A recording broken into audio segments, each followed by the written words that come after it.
Hello বন্ধুরা, আমার চ্যানেলে জানাই সবাইকে স্বাগত। আজ আমি আরেকটি সহজ রান্না নিয়ে এসেছি। এটি হচ্ছে আলু বেগুন শিমের বিচি দিয়ে নিরামিষ রান্না করেছি। এই রান্নাটি তেলে কষিয়ে করে নাই, একদম কম মশলায় সহজ রান্না দেখাতে চাই। কারণ এখনকার দিনে সবাই ব্যস্ত, লেখাপড়া কাজে কর্ম সবাই ব্যস্ত, কিন্তু রান্নাটা তেমন একটা মায়েদের থেকে এখন শিখতেও চাই না, সময়ও পাই না। বললেও বলে ইউটিউব দেখে করে নেবে। তো ইউটিউবে দেখা যায় বেশি মশলায় রান্না, কিন্তু সব সময় তো বেশি মশলায় রান্না খাওয়া যায় না। তো আমি এই চ্যানেলটি খুলেছি এখনকার বন্ধুদের জন্য। কম মশলায় সহজ ঘরোয়া রান্না, বিজিদের জন্য ইজি রান্না। তো চলুন দেখে নেওয়া যাক।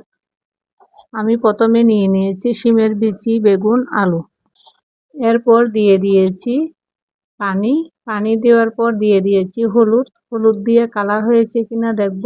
দেখার পর দিয়ে দিব মরিচের গুঁড়ি, লাল মরিচের গুঁড়ি। আপনারা চাইলে ঝাল অনুযায়ী দিতে পারেন। এই মরিচগুলো ঝাল কম, তাই একটু মরিচ বেশি দিয়েছি। তো এরপর দিয়ে দিব লবণ।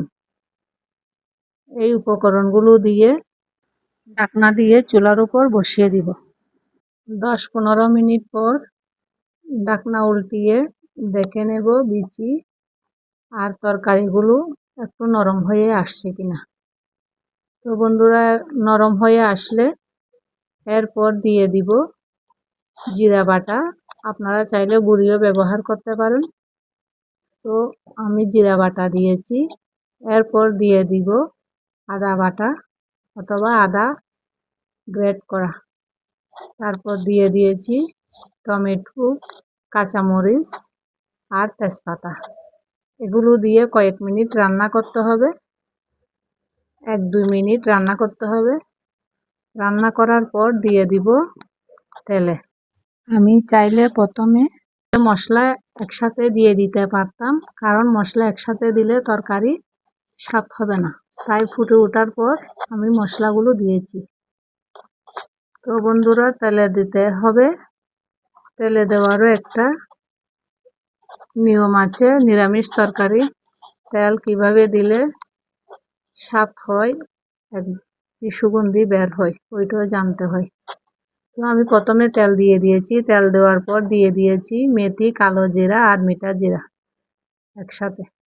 এরপর দিয়ে দিয়েছি তেজপাতা, আদা আর কাঁচামরিচ থাকলে দিতে পারেন, না দিলেও সমস্যা নেই। তো এগুলো দিয়ে তেলে দিয়ে দিব।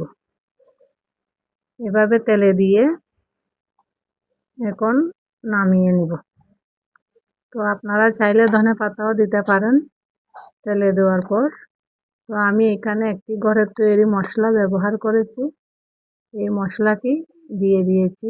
আপনারা চাইলে গরম মশলাও দিতে পারেন, নামানোর আগে ধনেপাতাও দিতে পারেন। তো আমি ঘরের তৈরি মশলাটা ব্যবহার করেছি। এখানেই শেষ। বন্ধুরা, এভাবে কম মশলায় রান্না করে খেয়ে দেখুন, অনেক মজা। নিজেকেও সুস্থ রাখুন, ভালো থাকুন। ধন্যবাদ।